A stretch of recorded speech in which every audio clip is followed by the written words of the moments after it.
Okay, how's it going, everybody? I hope you're doing well. Okay, so in this episode, I thought I'd try to say something about the psychologist Erich Fromm and his amazing little book called The Art of Loving. Okay, so before I talk more specifically about Fromm's view on love and what it is he thinks is wrong with our conception of love today, because he does think that there's something seriously wrong here. Before I get into that, maybe it's best that I give just a brief overview of the sort of importance Fromm gives to love in human life in general. Because it's huge.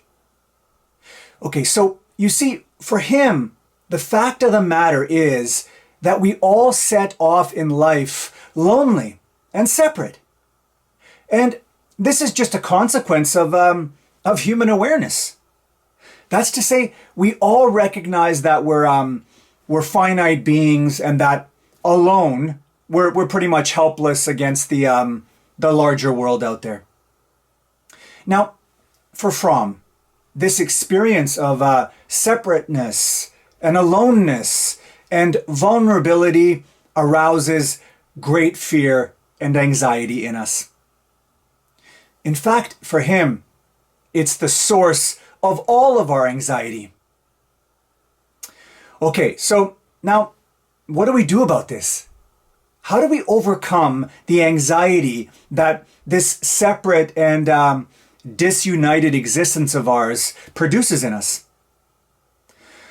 Well, not surprisingly, Fromm says that we find some sort of way of achieving oneness or unity. And for him, there are a number of ways that people try to do this, to solve this problem of separateness. Well, one way, not surprisingly, is to take drugs, he says, or alcohol.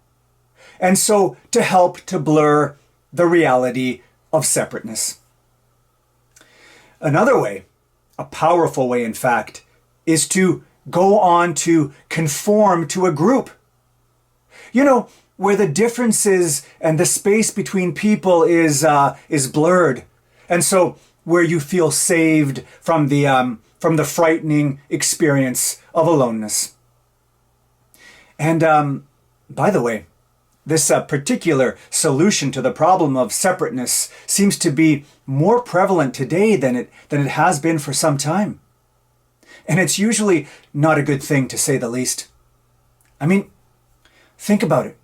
For example, all of the tribalism today and the conspiracy theory groups and so on. Anyway, so for Fromm, there is another solution to the problem of separateness and anxiety. That's to say, apart from drugs and conforming to a group, there is another way to achieve oneness and unity with others. And that is, well, you guessed it. It's love. Yeah, according to Fromm, love is the best answer to the basic problem of human existence. In other words, love is the best solution to the problem of overcoming the fundamental separateness of human beings from each other and the anxiety that this separateness causes. Okay, but here's the thing. Not all loves are equally good or healing.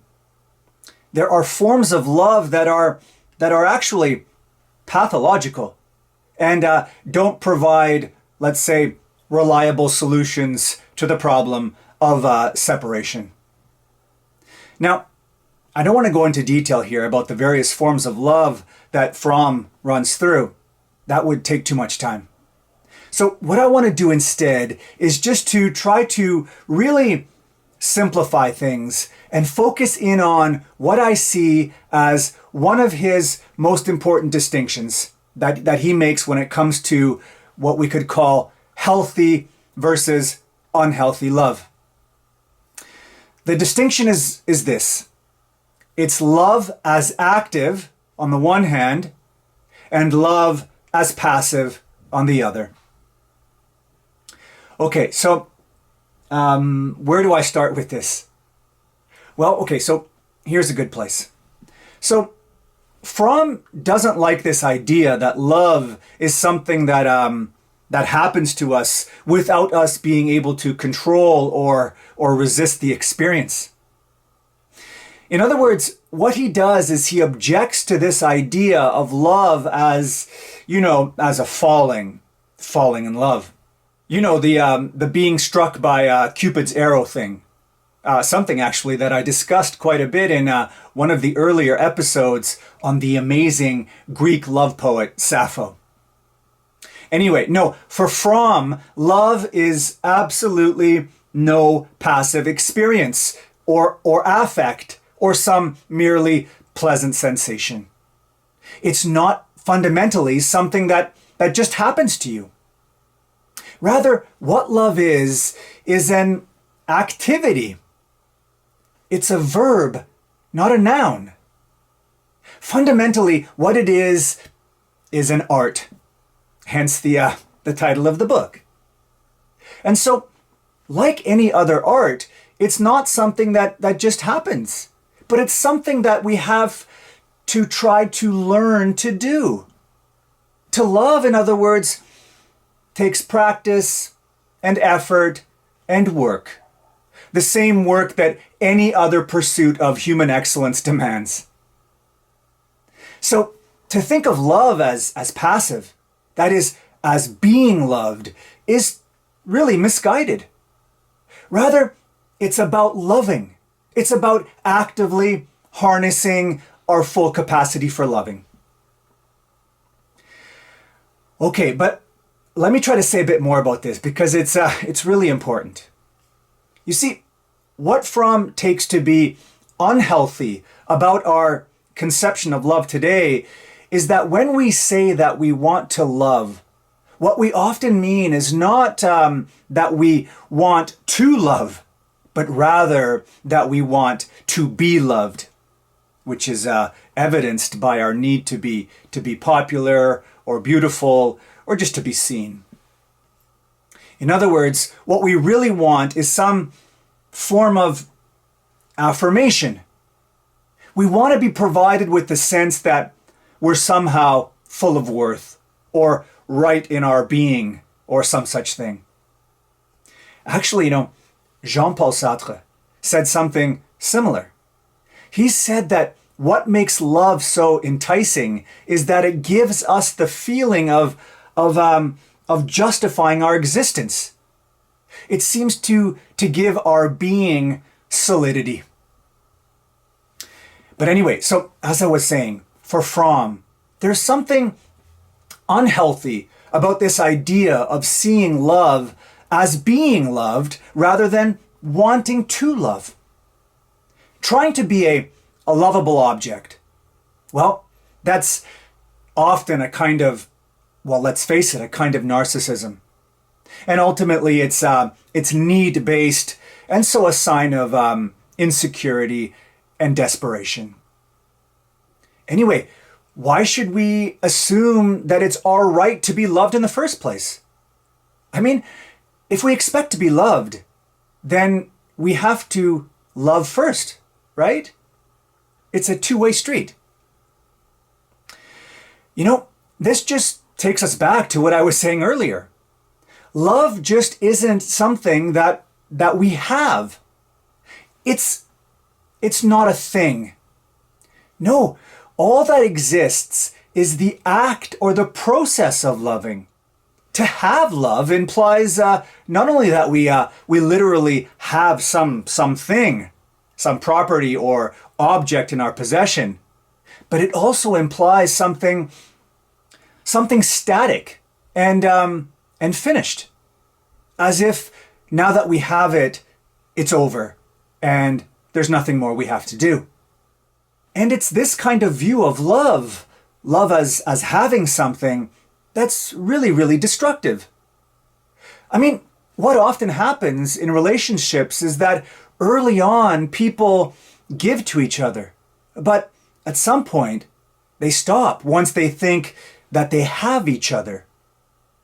Nobody has to be won over anymore because love as possession has been established. And so what happens? Well, nobody makes the effort to actively produce love and create, and so things inevitably stagnate.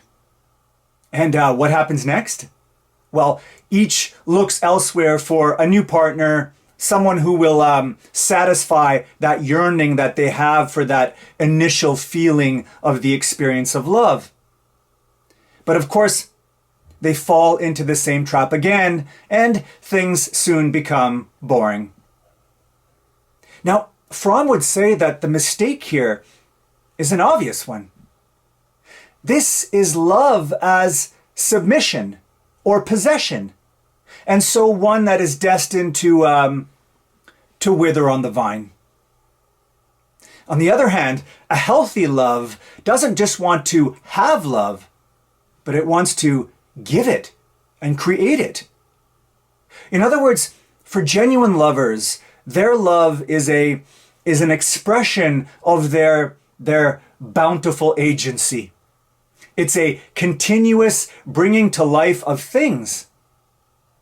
This is a kind of love that can't die because it feeds life.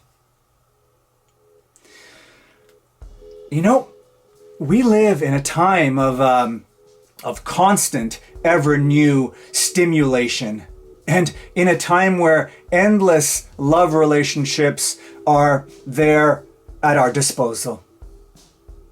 But here's the thing. I wonder if this idea of having more lovers is a sign not of our freedom, but an unhealthy symptom of our inability to love just one single person properly. Bye for now.